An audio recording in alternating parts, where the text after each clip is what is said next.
माँ को रिझा लिया, जिसने अपने पिता को रिझा लिया, जिसने अपने सदगुरु को रिझा लिया ना, वो सबसे भाग्यशाली इंसान है।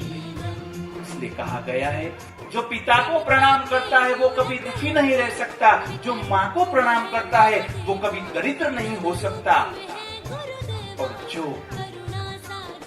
बहन को प्रणाम करता है ना, वो चरित्रहीन नहीं हो सकता। लेकिन जो सदगुरु को प्रणाम करता है, उसके जैसा कोई खुश नसीब नहीं हो सकता, खुश नसीब नहीं हो सकता। आइए खूब प्रेम के साथ, विश्वास के साथ पूजा करते हैं।